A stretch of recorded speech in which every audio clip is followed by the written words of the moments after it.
দর্শক কিছুক্ষণ আগেই দাগি সিনেমা নিয়ে প্রেস মিট করেন দাগির নায়ক নিশো এবং পরিচালক শাহরিয়ার শাকির।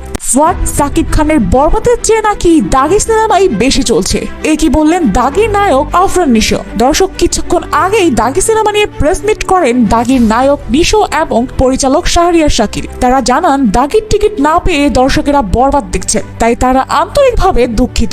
আর এই কথা জানার পর বরবাদ সিনেমার টিকিট না পাওয়া যোদ্ধারা বলছেন দাগি সিনেমার টিকিট আমরা ফ্রিতে দিলেও দেখব না, কেননা যে সিনেমার নায়ক ও পরিচালকই এমন মিথ্যাচার করে তাদের সিনেমা আমরা ফ্রিতেও দেখব না। দর্শক আজ সর্বত্র বরবাদের তাণ্ডব চলছে। বাংলাদেশ এবং দুই বাংলার সেরা একটি সিনেমা বরবাদ। তবে নিশোর পরিচালক জানান প্রথম দিকে আমাদের হাইপ কম থাকলেও আমাদের সিনেমাই শেষ পর্যন্ত সকল হল পেয়ে যাবে, তবে বাকি সিনেমাগুলোর তুলনায় আমাদের দাগি বেশি চলবে। আফরান নিশো ও তার পরিচালকের এমন কথা শুনে তো সাকিব ভক্তরা বলছে তারা হয়তো হল না পেয়ে এবং দর্শকের কমতিতে পাগল হয়ে গেছে। তো দর্শক আপনারাই বলুন তারা কেন এমন আবল তাবল বলছে? বরবাদের চেয়ে কি বেশি চলছে দাগি সিনেমা? আপনাদের কাছে কে সেরা, নিশো নাকি সাকিব খান? অবশ্যই কমেন্টে জানাবেন।